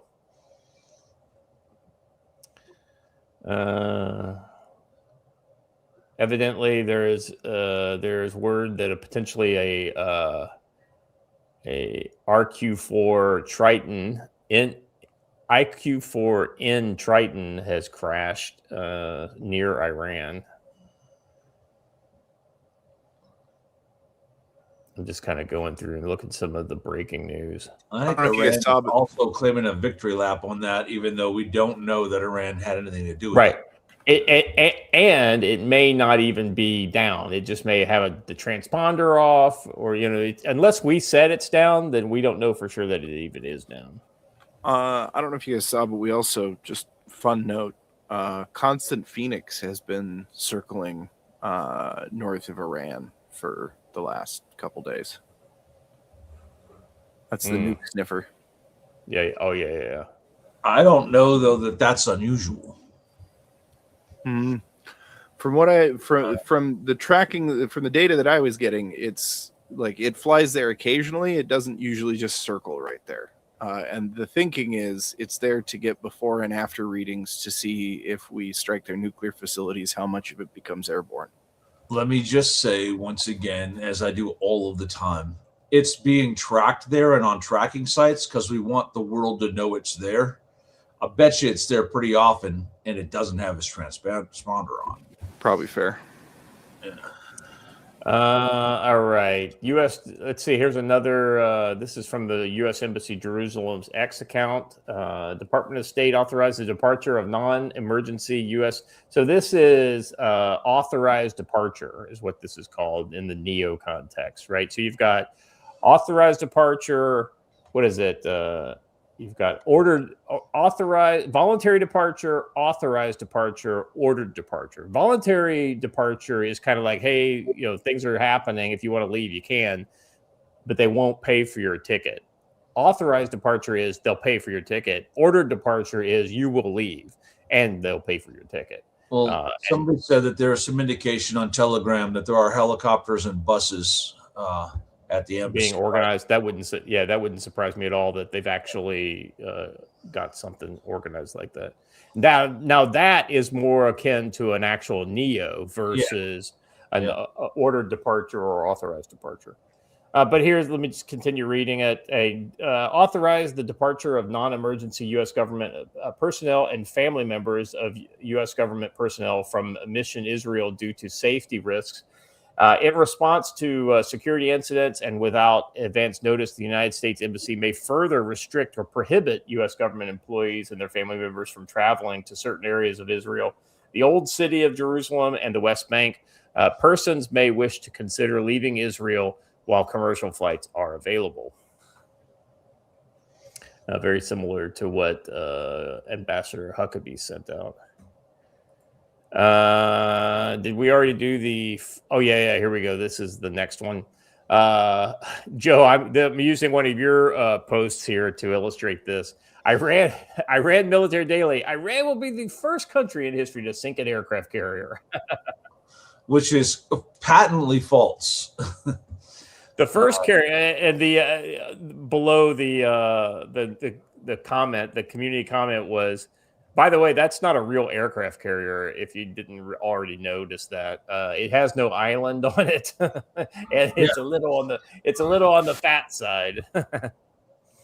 The first fleet carrier, as opposed to seaplane tender, was sunk was the HMS Courageous, including escort carriers. The U.S. lost 11 carriers in World War II. While sinking 22 Japanese carriers. The U.S. is therefore the country who sunk the most aircraft carriers in war. Yeah, it's silly. Iran just says things and people just believe them, right? I know, right? Well, I knew our Japanese total was lopsided. I didn't know we were literally 2 for 1. That's good. What's this? Is this that same post there? Watcher? Yeah, I was just also highlighting the community note at the bottom. Hog Texas points something out here that I can now say. I was told this a week ago, but because it came from the State Department contact I couldn't say anything about it. But Israeli authorities actually last weekend opened up public bomb shelters to anyone who wanted to go in them.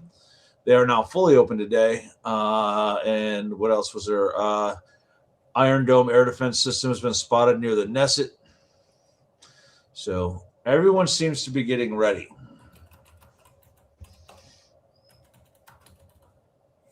Well, she said, expat, the Russians almost sank a super carrier, but it was their own.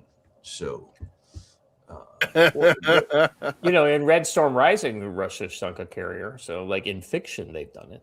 Yeah, and in the Bear and the Dragon, the Chinese almost sunk Big E. So, that's right.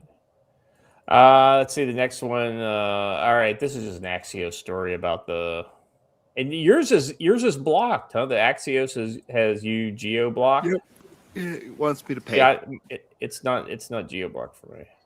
Well, anyway, it's Axios. I don't know that. The closest to the sinking of a super carrier in modern history would be the sinking of the Belgrano, right? The heavy cruiser of the Argentines. I love all these posts. I'm sorry. A whole bunch of these have come out that have been like, Chinese high-resolution satellite imagery shows U.S. aircraft carrier. Chinese high-resolution satellite imagery shows U.S. military.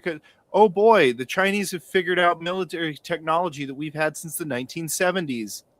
Fun. Yeah, this is all like 1 meter imagery, so nothing crazy here. It's good imagery for like commercial, but that's all it is. So that's it. Everyone always wants to say high resolution.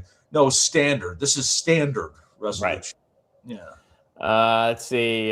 Show the U.S. military continuing C-17 transport flights to Avda. I put a non-existent vowel in there somewhere. Air base, while 7 F-22s are sitting on the parked on the apron, and 4 more were spotted on the runway. We all know from watching Patriot games that you have to draw a green box around that, and it will enhance it so that you can see quite well. Come on, you all remember the movie, right? Where you're looking at satellite images of the camps in the desert. Enhance. Watcher, I'm going to put this is the Mazar Vision. They are posting a lot of these images if you want to. Oh, Hog Texas with another banger. On the question of whether or not anyone has ever sunk a supercarrier, he said John McCain almost sank one.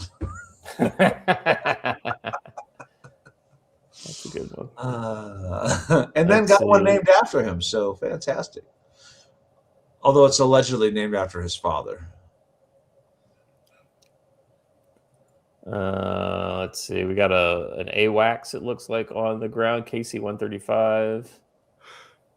An E-11A.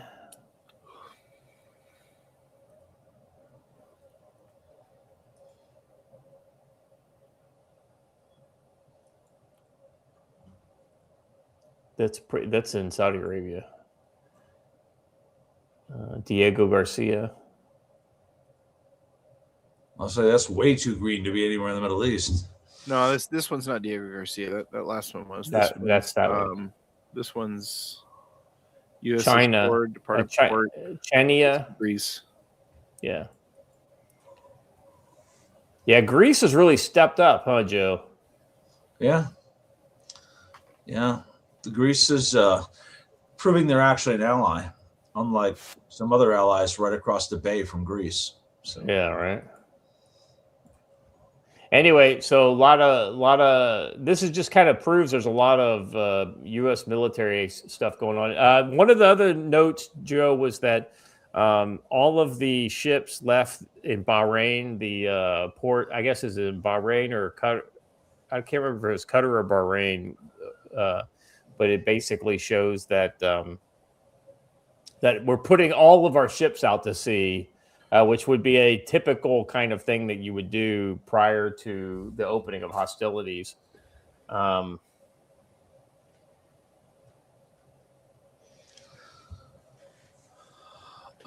Texas, the answer is yes or close enough. Here, let's go with the next one here. Yeah, that's the one I'm on. Footage of massive explosion at Hezbollah, a munition site following Israeli airstrike. So, Joe, you were saying before the show starts that you think this is an indicator that they're kind of like working on their Hezbollah problem before the strike on Iran. So yeah, I think this is a big indicator of impending action because Israel is essentially clearing the decks, right? They're like, I know that if we strike Iran, Hezbollah is going to go nuts. So let me destroy their missile stockpile before we go in after the real target. That way, it's one less thing I have to worry about. Right. That's what I think this is. Also, a couple days ago, I believe they killed off the entirety of the missile command structure for Hezbollah in targeted strikes as well. Woo! National Resistance Front of Afghanistan has claimed to have anti-Taliban forces, NRF, have shot down a Taliban military helicopter carrying Taliban en route to Pakistan. NRF have announced open protests against Afghanistan and declared that its fighters will continue to resist the Taliban regime for the people of Afghanistan. Yeah, a lot of those, what is it called? The Interior Ministry guys that didn't get out of the country went over to those guys, to the NRF.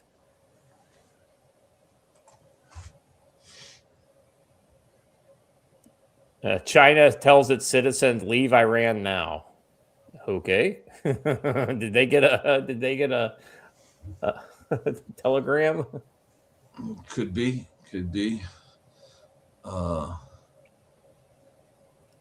For those asking about the Ford, it's worth noting that when she left Suda Bay, she did not immediately go to flank speed. So that tells us she's close enough to her operational area that she's not rushing.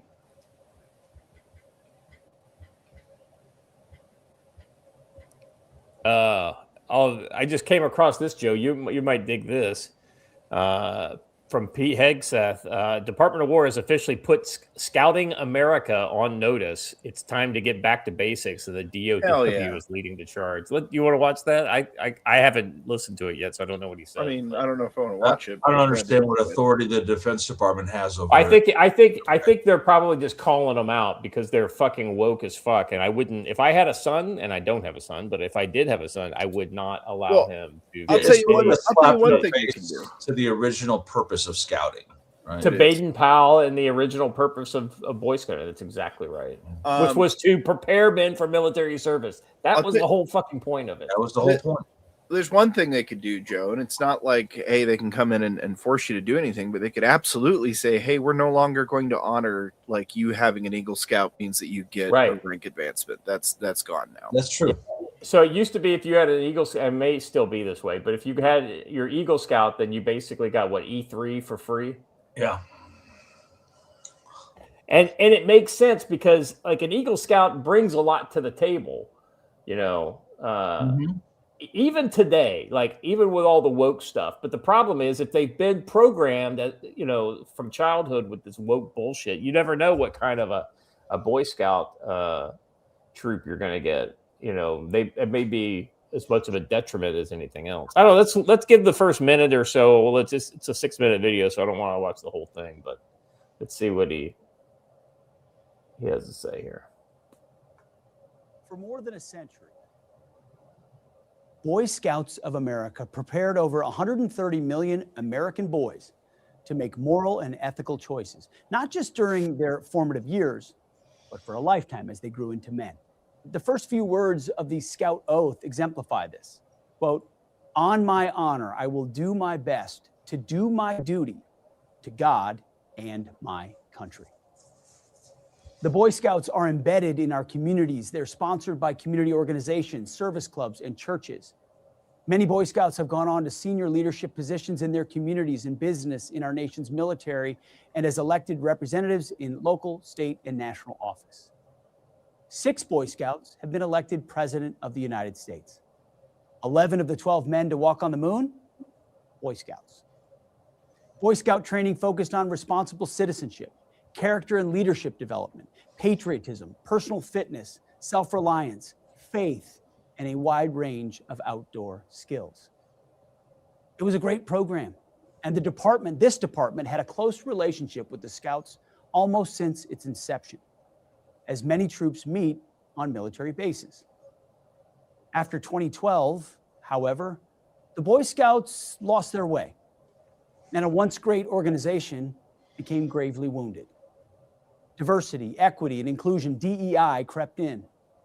The name was changed to Scouting America. Girls were accepted.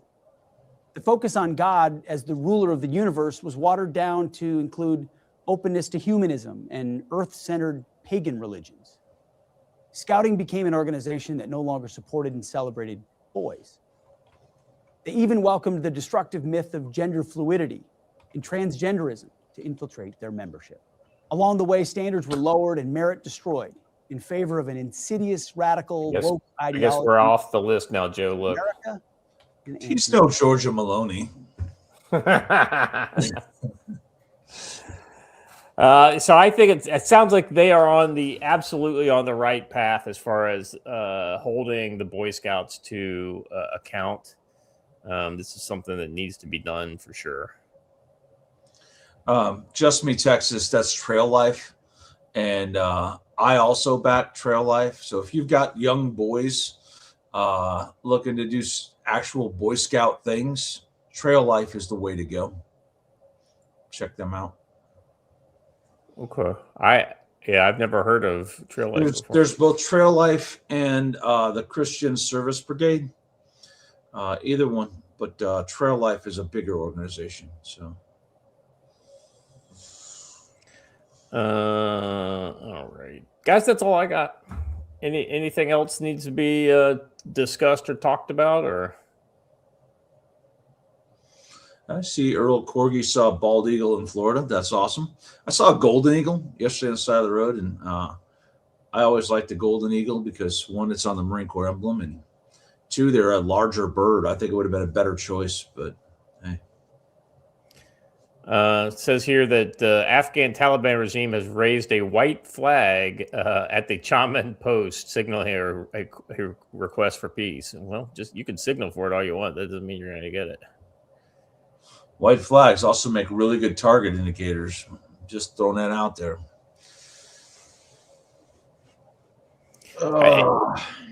It looks like Russians are using that rat shot rounds in their AKs here. Let me share this here.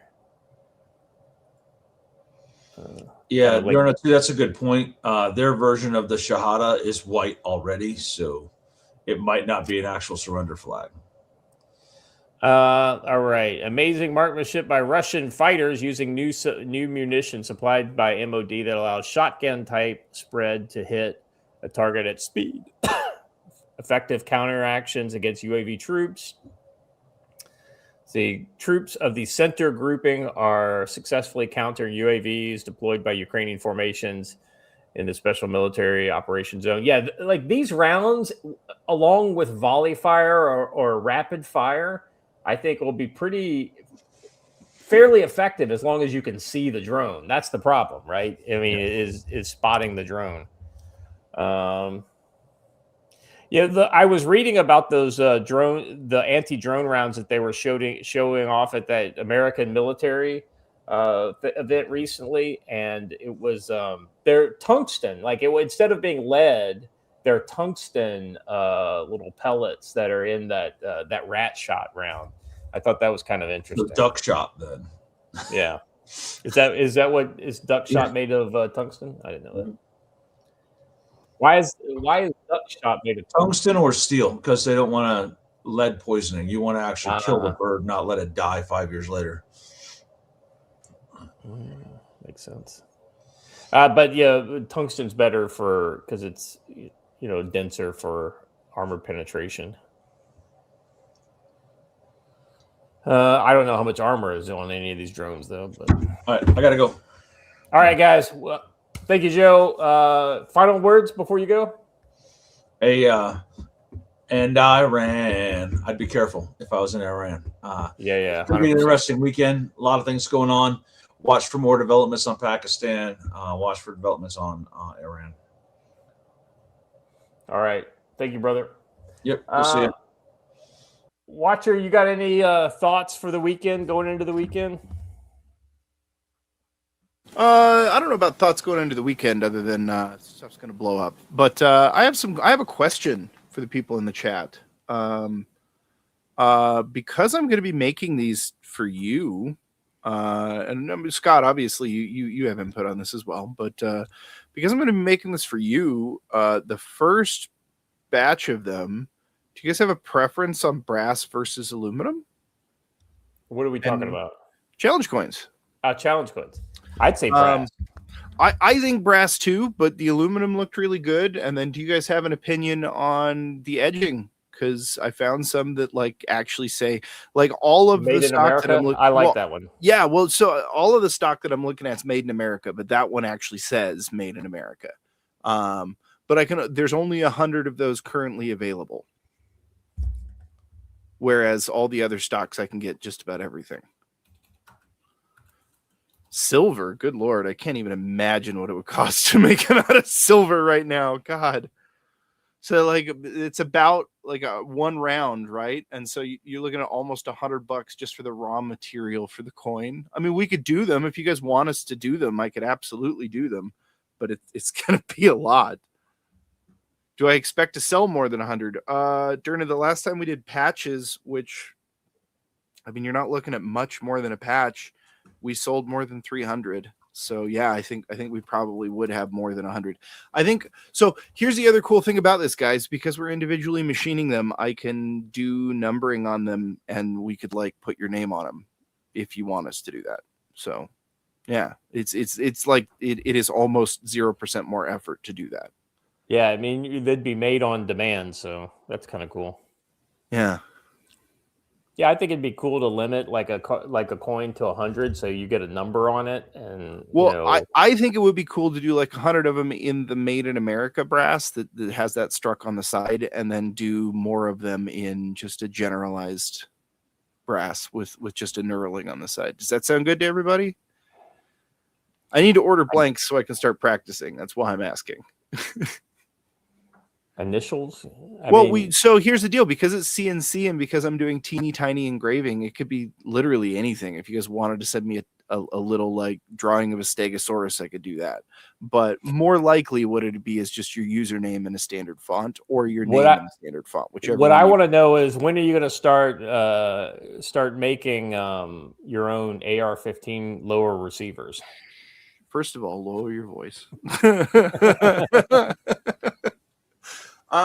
I don't know. I mean, Are the whatever, 80% really. blanks still illegal? Illegal? I don't think they've Or ever been illegal. Didn't they ban those? Certain polymer ones got banned, but that's, I mean, the rest of them are still fine. As far as I understand, maybe I'm wrong. I'm not a lawyer. But yeah, whatever. Probably have to upgrade my machine. I've only got 3 inches of Z travel, and I don't know if you can. I don't know if that's enough, but we'd have to see. I can do whatever you guys want, really. I've got the machining. I need to get good at it. But what I'm trying to do right now is I'm trying to do challenge coins because A, it's a really good set thing, right? Like once I've got it, we can do a bunch of them. And B, it's a good learning experience from what I've understood. And C, the really important part of this is what used to make stuff like challenge coins really expensive was the art. And recently that became unbefucking-leavably cheap because somebody rigged up an LLM to do it. And you're talking about like $2 or $3 per engraving. Like it's really, really cheap down. What is that? Turning a graphic into a vector image. Yeah, well, not just a vector image, but actually like understanding depth, right? And the other thing that's really cool, by the way, guys, is the style of coin that I'm really into is the one where you have. In fact, hold on, let me show you with this guy did it with a laser, and I can show you on his video. But basically, I like to do not just like one surface. I like to do like the background as a deep carved in layer, and then stuff that's in the mid ground as raised up out of that, and then your foreground as the highest layer that would normally be the only layer most people engrave. Hold on. And I kind of think it would look just really cool to do our like a first run to do one side of it as basically the patch that we did last time, but in engraved format rather than in full color. Yeah. Go inside history coin. So let me look these up and then we'll let you guys go. Where were those lasered coins? Here we go. Okay, so this is an example of what most people do for engraving or lasering for a coin. Is it's like one layer and they do some designs on it. That's all cool. This is what I'm talking about. There's a deep carved background layer that's down. There's coins in the mid ground that represent mid ground stuff. And then this is the top raised layer, which is your main focus. That's the kind of stuff I like to do. Yeah, I find it's way more engaging. When is the game for Land going to come out? Mr. Lamb, if you want, go to the shoot. Did you order one of the minis? I don't have it right here, and I can't remember the name of it. It's not Patreon. What is it? It's the other sign up for a monthly service and get stuff. It might be Patreon. I need to look into it. Hold on. One of the minis is right here next to me. Oh, shoot. So yeah, Patreon/Creative Juggernaut is where you need to go. You can get into the early access right now.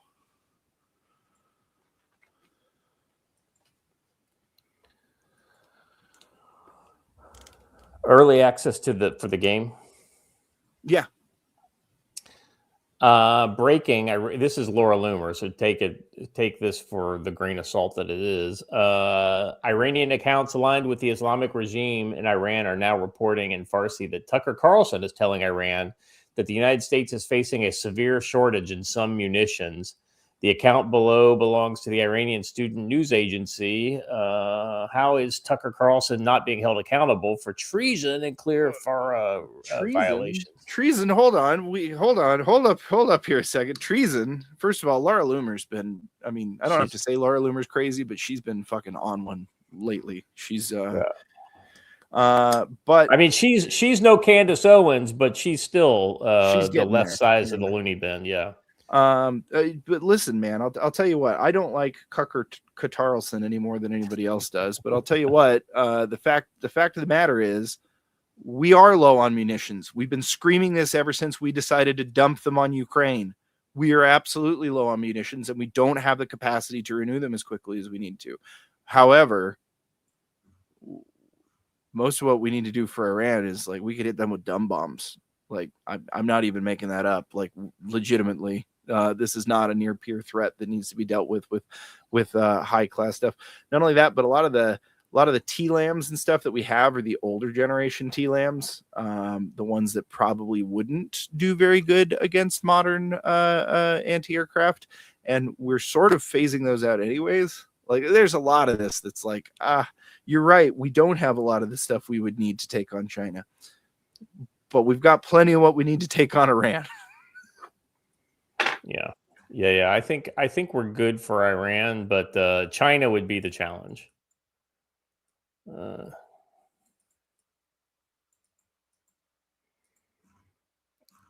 Guys, that's about all I got. Anything else?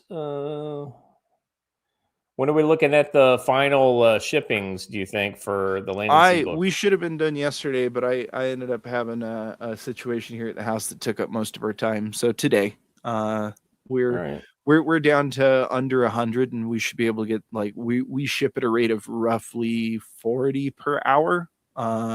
So we should be wrapped up this morning. Well, if you can send me, I need to send you a bunch of the pictures that I've been taking. Yep, I forgot to send those. All right, because I've got that update cocked and ready. So, all right, guys, that's all I got for today. I would not. I know I've said this before, but I'll say it again. And I think in this case, I think we're getting closer and closer by the day. I think Iran will happen in the very near future. If it happens over the weekend, we will do what we can to cover as it's going down. Hopefully we can get some interesting people. It'll probably be a daytime type of deal. So hopefully we can get some interesting people on with us to cover that. So if it happens this weekend, we'll be here. Cecil says, that's an emoji, I guess. Yeah, I was going to say, if it happens this weekend, I'll be more attentive than I have been for the last week, because I won't have to be doing shipping all weekend. So a bunch of stuff that I am behind on will start to get caught up on. But one of those is we'll actually have a good watch on if shit goes down in Iran this weekend. I'll probably be one of the first to know about it. We'll kick it off. Yeah. All right, guys, that's all we have for today. But if you haven't done it already, please subscribe to the channel. Hit the bell for notifications. Share the link with your friends. Let people know that you're getting some good stuff over. Oh, yeah, and like the video, too. That actually helps, believe it or not. When we get more likes, I do notice an uptick in some of the algorithm stuff. So it's free, guys. It costs nothing to hit the like button. So if you do that, we'd appreciate it. We will be back as soon as we hear something about Iran or any other giant kerfuffle. And if not, over the weekend, then we'll be back at the regular time on Monday. Until then, guys, stay safe.